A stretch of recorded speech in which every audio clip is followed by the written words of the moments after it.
Hello guys, and welcome back to the channel. So now guys, to it we go, and we go to it. So guys, Mallam Buhari speaks on the passing on of his friend, and who some people will describe as his puppet master. Guys, I bring you this to my friend Mallam Abba Kyari, and this is a headline attributed to President Buhari. So this is now Buhari speaking on the passing on of his man Friday, and who some people will describe as the de facto president of Nigeria. So the headline again to my friend Mallam Abba Kyari, the headline attributed to Mallam Buhari. So now let's now get into what the Malami has to say.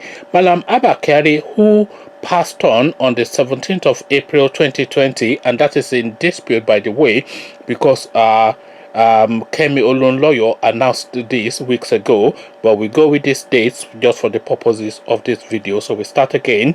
Mallam Abba Kyari, who passed on the 17th of April 2020 at the age of 67, and that is in dispute as well, at the age of 67 from complications caused by C virus, was a true Nigerian patriot. And these are Buhari's words, by the way. We carry on. My loyal friend and compatriot for the last 42 years, and latterly my chief of staff, he never wavered in his commitment to the betterment of every one of us.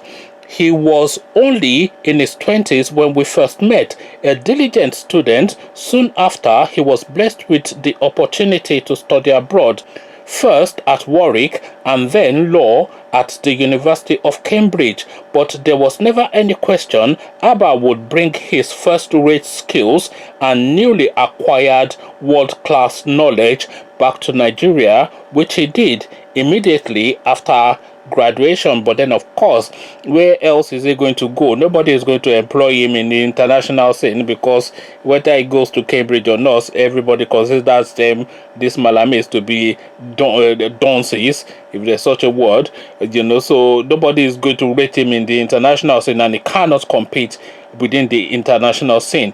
The only space that the Malami knows is the Nigerian petrodollar. There's no Malami that has an international reputation like Chinua Achebe or Wole Soyinka, or all of these doctors and pilots and lawyers and accountants of Nigerian birth that we are hearing internationally that are achieving. We have even heard of Nigerian guys in NASA. I think there's some Igbo guy or few Igbo guys in NASA, but you could never ever hear of a Fulani person achieving anything outside of the Nigerian petrodollar. So of course he was always going to come back home, but we carry on. Whilst possessing the sharpest legal and organizational mind, Abba's true focus was always the development of infrastructure and the assurance of security for the people of this nation he served so faithfully. For he knew that without both in tandem, there can never be the development of the respectful society and vibrant economy that all Nigerian citizens deserve. In political life, Abba never sought elective office for himself. Rather, he set himself against the view and conduct of two generations of Nigeria's political establishment, who saw corruption as an entitlement and its practice as a byproduct of possessing political office. Becoming my chief of staff in 2015, he strove quietly and without any interest in publicity or personal gain to implement my agenda. There are those who said of him that he must be secretive because he did not have a high public profile, but Abba was the opposite. He simply had no need, nor did he seek the cheap gratification of the crowd. For him, there was nothing to be found in popular adulation. He secured instead satisfaction and his reward solely and only from the improvement of the governance of this great country.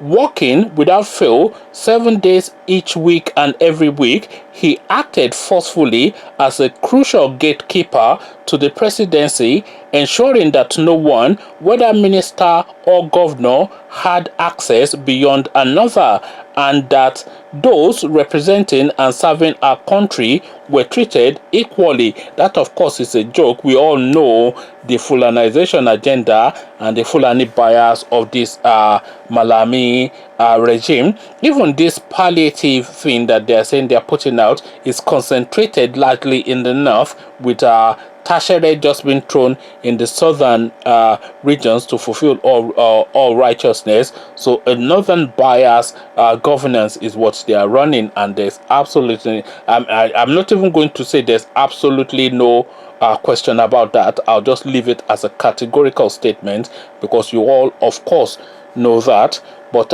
let's just round it off. He made clear in his person and his practice always that every Nigerian, regardless of faith, family, fortune, or frailty, was heard and treated respectfully and the same. Mallam Abba Kyari was the very best of us. He was made of the stuff that makes Nigeria great. Rest in peace, my dearest friend. To his loving wife and doting family who survive him, I extend my heartfelt sorrow at your loss. So this is now Mallam Buhari, of course, now eulogizing about his boss, his man Friday, his paddy, his cousin. 42 years they've been together apparently. So this is the guy, of course, that has now captured his mind. So now it's really panic stations though in Aso Rock, and I can tell you that categorically. And I say that, of course, off the premise of the understanding that we have of Mallam Buhari. Mallam Buhari is elderly, is older than his official age. I think we all know that. Mallam Buhari is frail. We all know that, of course. Mallam Buhari is a very sickly man. This is public knowledge, by the way, because he spent half the year of his first term in London in a hospital bed. So we all know, and somebody of that age having to spend that long in hospital will tell you that is of debilitated health. So this is a man that is of no physical strength anymore, and of course his mental strength, of course, is something that has always been in question since this guy came into the public consciousness, as far back as whenever he did come into the public consciousness, but especially now. This is a man that is of no real mental cranial functioning to the level of the capacity that should manage anything, never mind an entity like the Nigerian space. So, of course, I'm not going to go through the chase for a school sat anymore. We discuss that every time virtually on this channel, that this is a guy that we've been chasing for a school sat since 1999, and we're yet to see this person that sat as an invigilator supervising this guy sitting in the school sat. They are going to Cambridge now to get anyway, let's leave that. We've discussed that a lot already.